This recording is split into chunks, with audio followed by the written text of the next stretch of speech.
first reading is a stanza from a long Mary Oliver poem.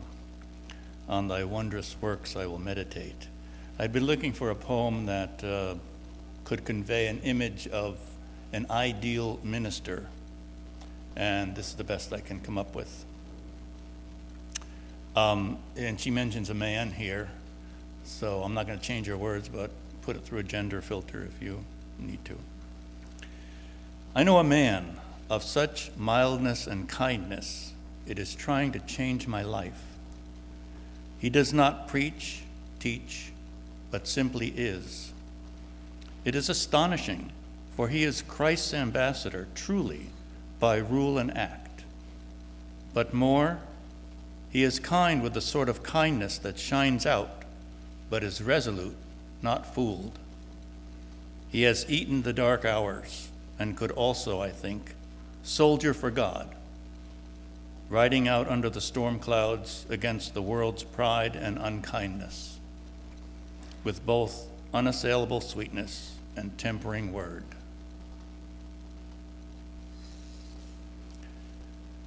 And the second reading conveys an image of an actual minister. It's from a sermon prosaically titled Sermon on Ministry, given about a decade ago by a former Episcopal priest, Preston Mears, who was ordained in the 1960s. And at the time, Mears was a social worker and a member of Davies Memorial UU Church in Maryland. Comfort the afflicted, afflict the comfortable, bring pastoral healing to the broken, preach inspirational sermons that are intellectually demanding, coordinate community organizations to feed the hungry and house the homeless, assist in denominational affairs, be politically astute without being political, set up the tables, and turn the lights out on the way out. Work 75 hours a week and take Mondays off if no one decides you are needed. We ministers need to keep our egos trimmed to size, and at the same time, be wary of getting lost in all those expectations. Day to day, we can get caught up in our commitment to have our community be the beloved community that the church is called to be. It has happened to me. We can lose ourselves believing that if we meet all the expectations, the church will come together and be the beloved community.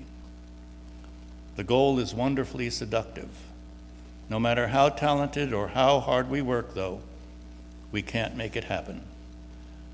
The only way we can be poised between our egos and other people's expectations is if we understand ministers are sojourners. We are people who serve for a season and then move on, that others may come along and meet the new season.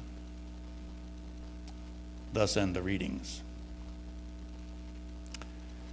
The talk this morning is a revised version of one I presented a little more than 10 years ago, in January of 2008, when we were also beginning a ministerial search process here at Northlake. 10 years. Poof. If you are a seminarian hoping to enter the parish ministry, sooner or later one of your professors is going to say something like this. If in your first 2 years of parish ministry, some people in your church try to toss you out, you've probably not done a very good job.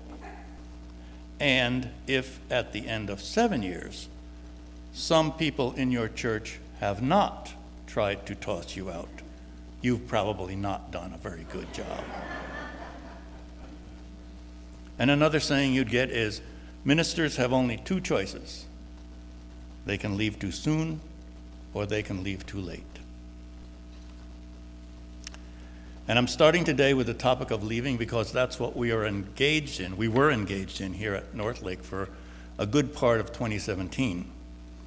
Our previous minister, the Reverend Marion Stewart, accepted a call to First Unitarian Universalist Church of Columbus, Ohio, And there was a wonderful send-off celebration for her on June 18th. But, as many of you also know, some of that leave-taking process had been painful, with some members feeling hurt and wondering, how could this happen? Nevertheless, it's good, even at the very beginning of a search for a new settled minister, to know and to be aware that in time, after sojourning with us for a while, our still as yet to be full-time settled minister will take his or her leave of Northlake. It's good for us to know now that that minister will not have been able to make us a beloved community or keep us a beloved community. That would have been up to us. It's good to know now that there will be people who will have thought, good riddance, when that minister left. It's even good to know now that after our yet to be called and settled minister has left, there will be another interim transition period and another search for a minister who will be a match for what Northlake will have become. But the future perfect is rather tiresome. So I also think it's good to be right here, right now, in this present moment at Northlake, when we are fortunate to have an interim minister, the Reverend Jim Vanderweel, with us for 2 years, when our board is making and has made some very hard decisions that will bring us through this 2-year transition period, and when all the teams and committees are aware of the opportunities that lie ahead for Northlake. Now on to the 10 C's. Back 10 years ago, I sang in the choir, and there was rehearsals every Sunday night. And a few weeks before the first version of this talk, after a choir rehearsal, I was talking to some of the altos and sopranos. I said I was planning a talk on the 10 C's of ministry, not knowing I already had a list.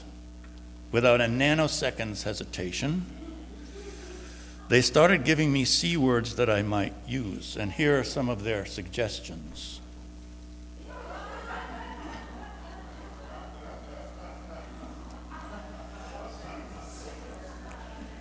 The choir ladies are very sweet, but clearly paragons of another C word, contrarian. For the real C words, I'm grateful to David Pohl, former director of ministry for the Unitarian Universalist Association. And I've shamelessly stolen not only his list, but many of his words and expressions for this talk. And one thing I have changed is the order. I'm reversing the order because I ascribe high significance to the last C word on his list. The enterprise fails without this. Number 10, a sense of the comic in life. The search committee will present an imperfect, all-too-human candidate for ministry to this imperfect, all-too-human congregation, and we're headed for trouble if we forget that imperfect, all-too-human stuff. A minister, no less than others, and perhaps more than most, needs a healthy sense of humor and an awareness of his or her limits. Absurdity, incongruity, foolishness, and egos abound, so all of us need to be able to laugh or at least smile when we find ourselves or others contributing to the pile. Number 9. Well, yeah. A minister should be a good communicator.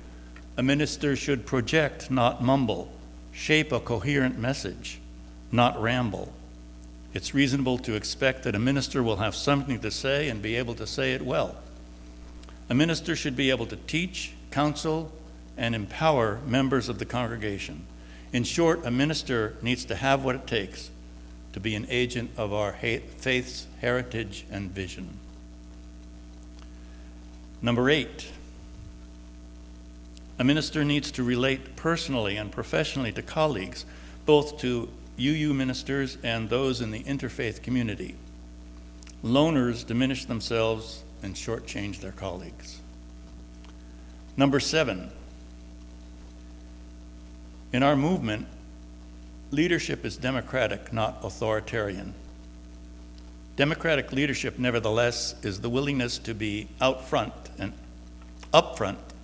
in risking initiatives and suggesting tactics and goals. It's not an abdication of initiative or advocacy. I don't want our minister to tell me what to do, but I do want him or her to tell me what he or she believes ought to be done. It's a balance. Ministers neither diffident nor arrogant, congregations neither anti-clerical or minister-centric. The consultative and cooperative minister represents the middle way of Aristotle, listens as well as speaks, learns as well as teaches, shares the challenges and burdens of leadership rather than monopolizing or relinquishing them. Number 6, a good minister, like a chemical catalyst, helps to make things happen, galvanizes people into action, provides at times just the impetus to bring to pass what had previously been just the spark of an idea. The catalytic minister works to develop a shared ministry with members of the congregation, because all the ministry a church needs cannot be provided by one person alone. Number 5, some of us may be writing the great American novel, or developing an art form, or composing music that will be played centuries hence. The rest of us might harbor fantasies of doing such things. But we can all hope to cultivate a first-hand relationship to reality, to be original in the sense of listening to our own response to life and being courageous enough to share it. We can be open to new, perhaps disturbing ideas and ways of doing things, not venerating either the new or the old, but willing to hear out someone with a new idea. Or try something to see if it works, or deliberately shape something new with the stamp of our own character on it. We should expect this of our minister as well. Number 4, caring is healthy and liberating when it is rooted in a vision of others as our brothers and sisters, flesh of our flesh, kin for whom we feel kindness and empathy. An extension of the caring ministry is concern for the larger community, especially for the voiceless, the dispossessed, those who do not have or do not believe they have any power to change their situation of suffering or oppression. In religious terms, caring is prophetic as well as pastoral.